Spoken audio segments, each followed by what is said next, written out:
Hey everybody, this video is going to be a very brief introduction on how to use a Horizon PEM cell for deuterium production for your Fusor or other related projects. So a quick thing on the Horizon PEM cells, these things generally operate off of about 2.75 volts, maybe up to 3, but it's not as efficient at 3. But when it's under load and you're using 3 volts to run this thing, it drops down to about 2.75, 2.8 volts, which is optimum for giving the most amount of deuterium production from the PEM cell.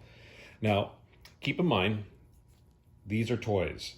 These are originally produced for children to operate remote control cars and different things along those lines. These are not what I would call mainstream scientific instruments for generating deuterium gas. Really what they're used for is just a fuel cell exemplar to make hydrogen and to operate very small little cars and stuff to roll around using water. But what's good about them is they provide a very comparatively dry product of deuterium as opposed to the standard electrolysis arrangement. Electrolysis, you're going to have to use all sorts of different types of drying agents and different things before you can actually cycle it into the Fusor. With this, you can run basically the straight deuterium coming from the PEM cell into your Fusor, and it will operate very, very, very well.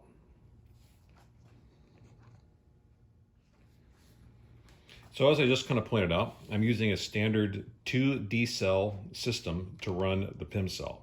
Again, as designed by the manufacturer, it's a toy, and it's meant to operate off of basically this. You could run C cells. In fact, you could probably even get away with a couple of AA's for a brief period of time. But 2D cells I found work quite well, and the power in these batteries will probably last you well more than 20 or 25, maybe even 30 loads of deuterium within the syringes, which I'm going to get into here in a minute. So don't go out and buy, a whole bunch of expensive power supplies and current regulation things. That's just overkill. Now, if you just want to do some experiments to find out exactly what, current it uses and different things, and you're just focusing on the PEM cell alone and not a Fusor, then yeah, that might be something you want to do. But if you just want to have the deuterium for your Fusor, just keep it simple. This works perfectly fine. No need to overthink it. Okay, so let's get into the different types of syringes that are out there. This here is the most optimum syringe that you want to use. And the reason why it's optimum is because the plunger goes completely flat up against the surface of the cylinder, which basically means you have the least amount of air contamination in the nipple at the end to get into your deuterium. You don't want to have a large volume here, otherwise you're going to have contamination, and that's going to lessen the quality of your deuterium product. This is the type of syringe you do not want to get, okay? These are also sold on Amazon, just like these, very, very cheap. You get 2 or 3 of them for maybe $6 or $7 delivered, free delivery. Okay, but the problem with these is they have a molded on plastic tip with a lot of air volume, and it's going to cause some contamination issues as far as purging this out.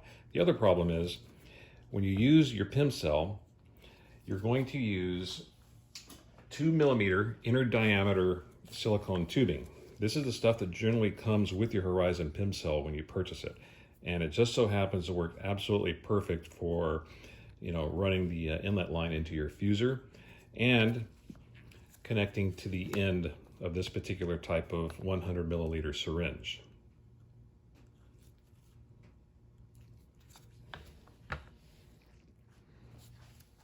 Okay, so quickly about the Horizon PEM cell. The oxygen side and the hydrogen output side have 2 ports each. Okay, on the oxygen side, this is where you're going to fill your deuterium oxide or heavy water into. Regardless of what anyone says, now I'm going to tell you this because I've had these for a couple of years now and I've had no issues. You can fill from the bottom, you can fill from the top. It just doesn't matter. But the thing is, when you fill them, you do want to close off the bottom port immediately, because that's going to be where it's going to leak out. And you're going to want to have it vent out of the top port. So during operation, this is going to be plugged off. This one's going to be open so it can vent out the air. Another thing is, if what I generally like doing anyways, alternating between the top and the bottom when it comes to filling this thing, so I can purge out some of the oxidized water product that kind of settles at the bottom. It's a little bit discolored after about 10 or 15 fillings, so it's just good to get that gunk out of there, and it probably will extend the longevity of your PEM cell. Okay, now over on the hydrogen side, you will just never ever use this bottom port. Okay, it just doesn't matter. You could vent out of the bottom port if you want. I generally like to get my deuterium product out of the top port. It's just because it's more convenient that way for my my hookups. So, but if you want, you can use the bottom port. But regardless, when this thing is in operation, one of these two have to be plugged so the product comes primarily out of one or the other. Okay, so you notice that there's a black inlet plug here on the top and on the hydrogen side and a red one here. Okay, that's going to be for your positive power input on the oxygen side, and the black is for the negative power on the hydrogen or deuterium output side.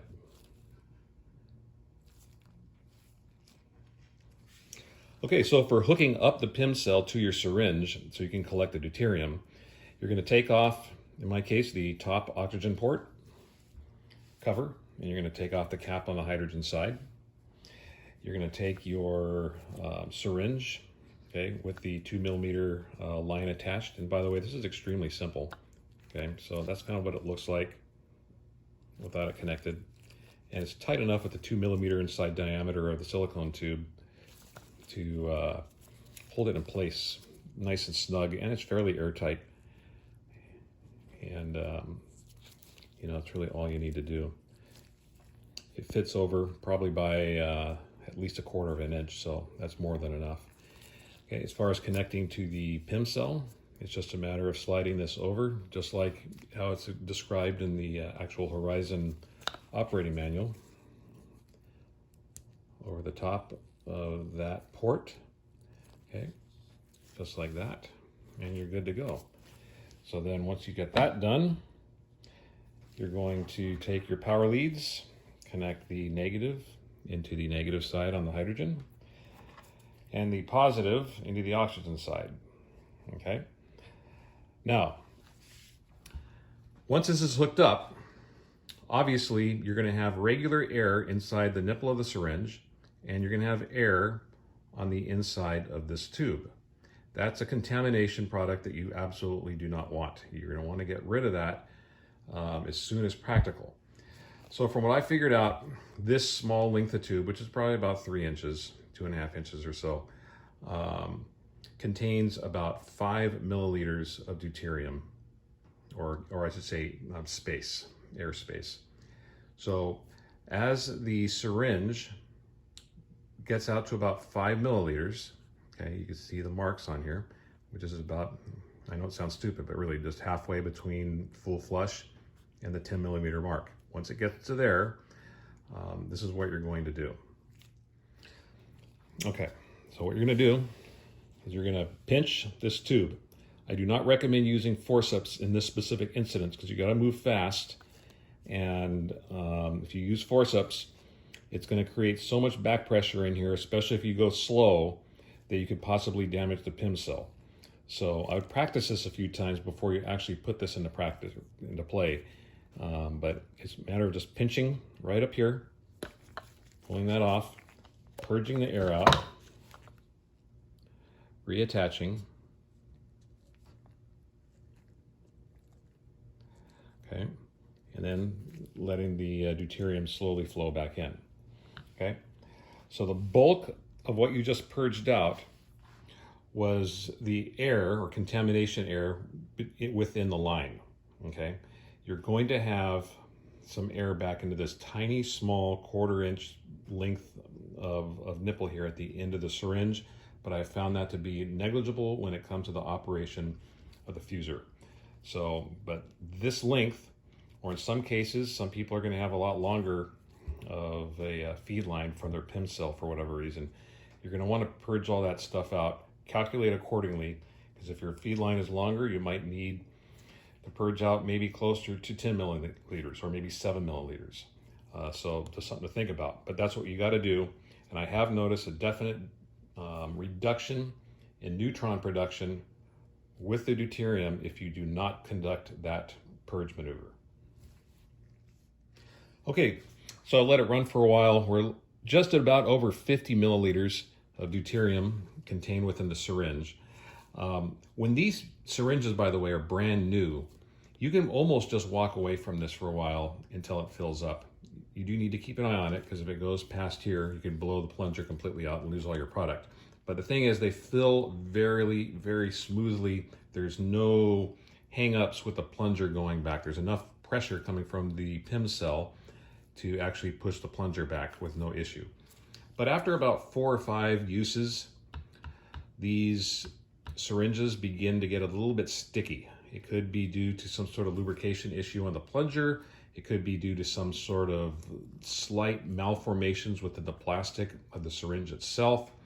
I'm not quite sure, but they do hang up a little bit. And they don't hang up super bad, but they do hang up enough where the movement of the plunger stalls a little bit.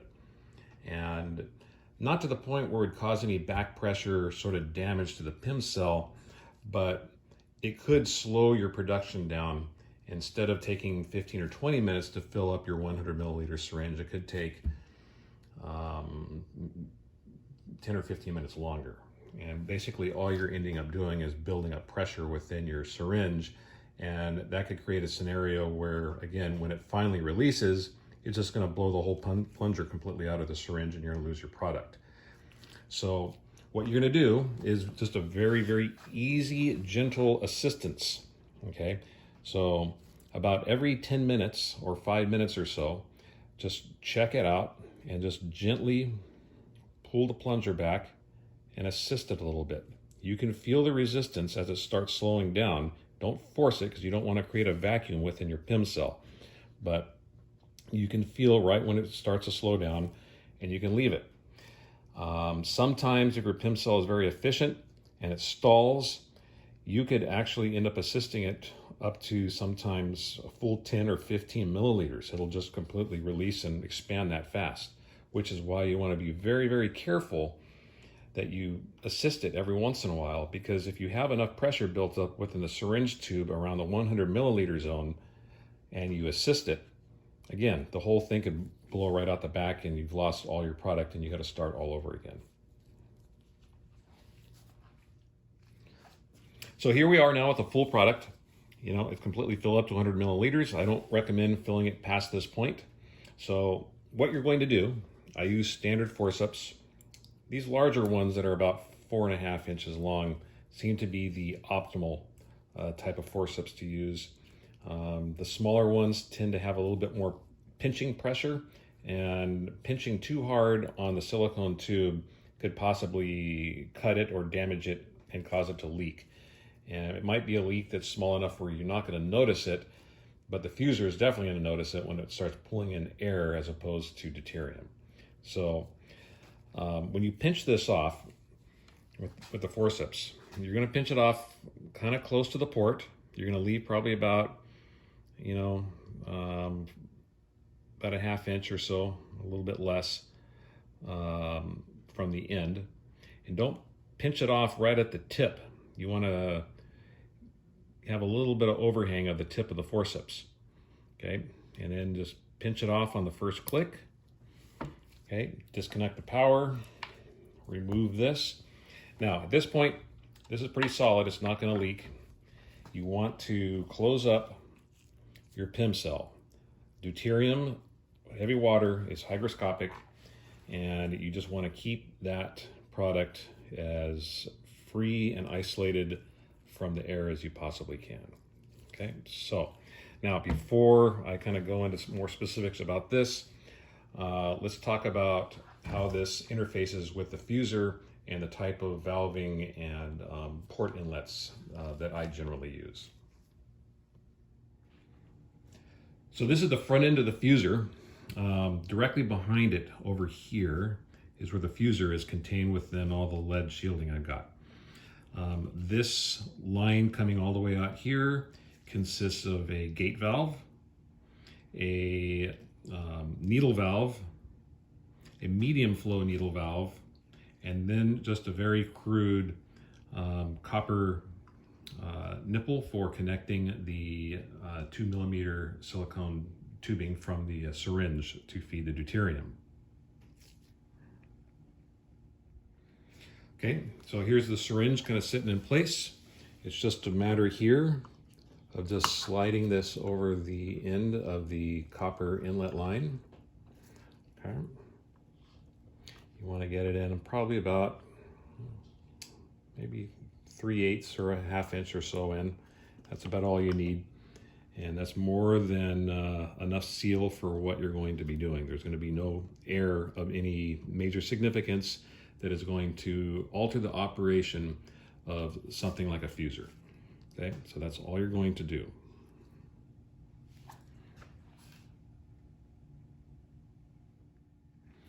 Okay, so before you move the forceps and to allow deuterium to flow, we have the same purge issue now with the fusor as we did with the front end line of the syringe.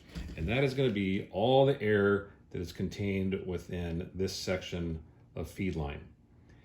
All right, so keep it pinched off with the fusor running and at the vacuum level that you would normally obtain. The deepest vacuum level that you could probably get on the fusor is highly recommended.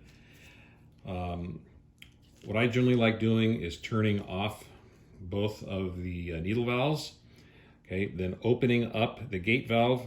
Now, I'm just going to tell you, I'm not going to actually open up my gate valve because I have a vacuum in my fusor right now, and I don't want to open up the chamber to atmospheric vacuum levels. Okay, but for example, you're just going to turn this, open it up. It's then open up the needle valves. Okay, you're going to see your vacuum gauge jump. Okay, wait for it to settle all the way back down to 0 again, or submicron levels. Okay. And then you know at that point that you've evacuated all the air out of this line and all of your valves. So you can have a much more pure deuterium product coming from your syringe into the actual fusor itself. Okay, so at this point, with the main gate valve open and the 2 needle valves closed, you will disconnect your forceps. Okay, and what you want to do is feed some deuterium into your chamber to prime the fusor chamber, as I call it. You may or may not need to do this. I like to do this so you can have a fusor chamber that has deuterium obviously already inside it, as opposed to more air particles, which is not going to do you any good. So slowly open up some of your needle valves just a little bit to allow probably about 5 or 7 milliliters of gas, maybe even less than that. You be the judge. Every fusor is different. So, but I'd like to usually put about 5 or so milliliters of gas backflown into the fusor a little bit, slowly.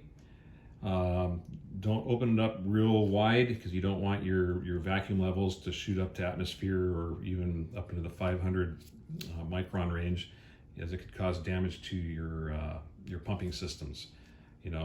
I would open it up just enough so you can get it in the 30, 40 millitorr or micron range, and then let it go back down to 0 again. Just do it a couple of times, and then turn these off. Turn your needle valves off.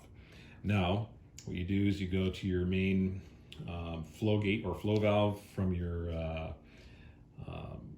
diffusion pump or your turbomolecular pump, whatever it is you're going to use. And in my case, I've got to turn it off, or at least throttle it way back to probably about 95% throttled off. Sometimes even a little bit more. The diffusion pump in my system is probably overkill for the chamber size that I'm using, so it does need to be throttled off quite a bit. If I don't throttle it off at 95%, This deuterium, in this 100 milliliters of deuterium, which would normally last me about a half hour to 40 minutes, depending on what I'm doing, will probably only last about 2 or 3 minutes. Okay, so you do want to throttle that off. Once that's throttled off, then you adjust your needle valves until you get to what your operational zone is for your specific fusor. Every fusor is different. Some people need 5 to 8 millitorr of deuterium pressure. In this case, for this fusor, I need to start off between 35 and 37 millitorr.